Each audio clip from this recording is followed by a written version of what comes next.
Today Tamsin's going to help me in the kitchen and we're going to make her favourite cake, Battenberg.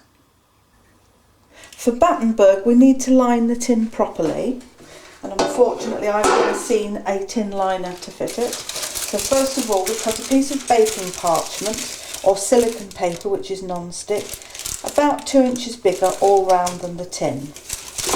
Then we fold it over and make creases to the size of the base of the tin, and then open it out and cut into the corners so that when we turn it over we can pop it in the tin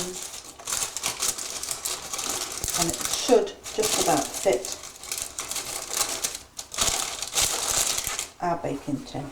Then, just to make sure the paper stays in place, just a dab of butter on the bottom and each side, and that will then hold that in place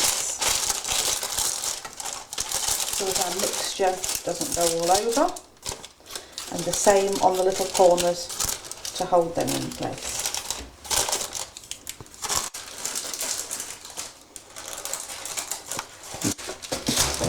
Because the mixture is going to be two separate colours, we've made a paper divider for the middle as well, which just by folding it and pleating the middle of it will stand in the base of our cake,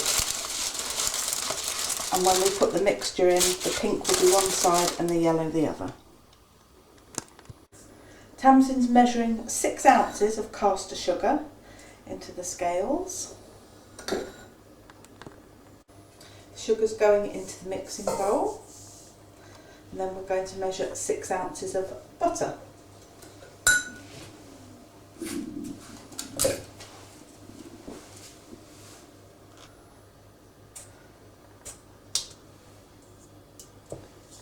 And then we'll blitz those together to make a nice creamy mixture. Press it down on the butter. That's it, and again. And again. We're only doing it very carefully so we don't cover the kitchen in mixture.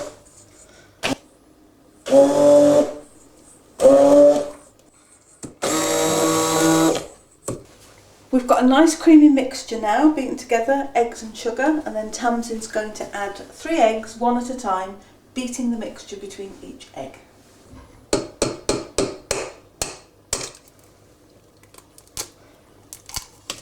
That's it. Then we need 6 ounces of self-raising flour.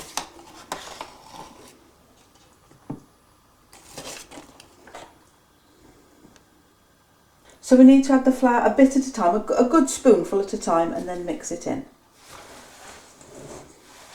Another spoonful, because you're only doing little ones. That's it.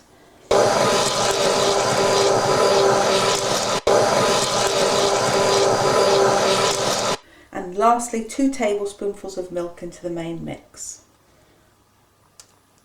1, 2. And mix. So now we need to put half of that mixture into our tin. Do you want me to pour it or will you? You please. So making sure that we keep it in one section of the cake. I think that's about half. Now we're going to make the remainder of the mixture pink in the traditional Battenberg way, and we need to add this a drop at a time. Are you going to drop it in, Tams? Yes. A teeny tiny drop to start off with. And mix it round, see if we think that's pink enough. So what do you think? Is that pink enough for us, Tamsin? Yeah, I think it's very pink.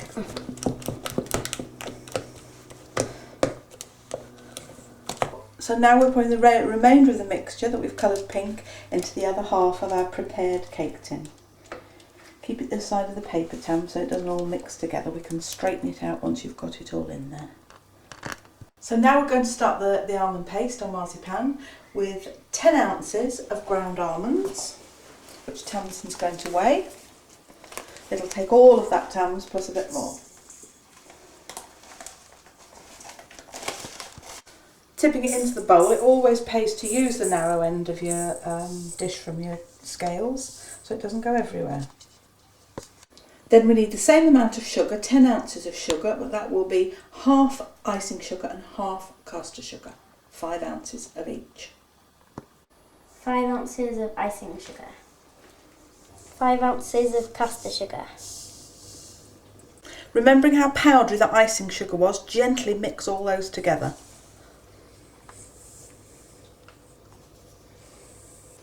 Then we want to make a little well in the middle of the mixed dry ingredients. Can you do that? Just make a little dent in the middle. That's it, and into that we're going to put all our wet stuff. So we're going to put about half a tablespoonful of sherry in. Any sort of sherry will do, it doesn't really matter. Oh, that's a bit more than half. 2 drops of almond essence, and almond essence is very, very potent, so do be careful. Don't tip it in, Tams, till I make sure that there's only a drop in there, that's fine. Drop that in. We're beating together 3 egg yolks to add to the other wet ingredients to make our marzipan.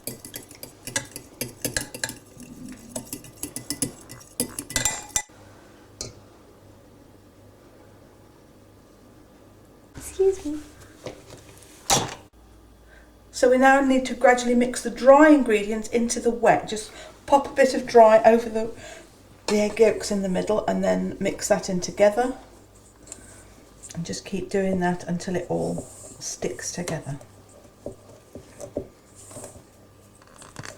So once you've mixed as much of the dry ingredients into the wet as you can, you need to get your hands in there to bring it all together like pastry. So making sure that your hands are nice and clean before you start. Just knead it until it all comes together. So now you can have a little try of that and see if it tastes like marzipan. Me? Yeah. With that then?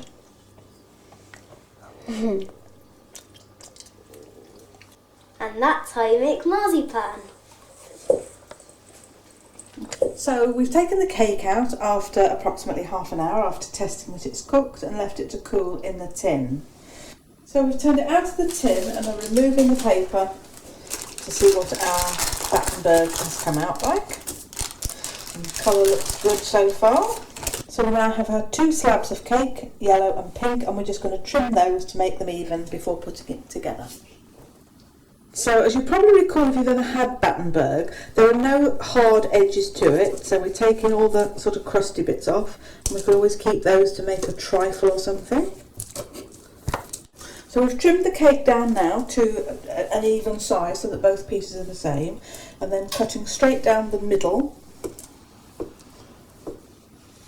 Put it together in a traditional Battenberg pattern with 1 pink, 1 yellow, 1 pink like that. And that's how it'll look. Now to stick it together, we're going to glue it with an apricot glaze. So, Tamsin. So we've made the apricot glaze with apricot jam and a drop of water heated in the microwave. We just want to paint it down one side. Try not to let it drip too much down the edges. Doesn't matter if some goes down anyway. Then we turn that over to that side so it sticks to that piece. And then if we paint on top of both of those now. So we've placed the cake onto the marzipan, and one of the benefits of putting it on the cling film is we can handle it very easily without getting into too much mess. And pull the other side up over the top.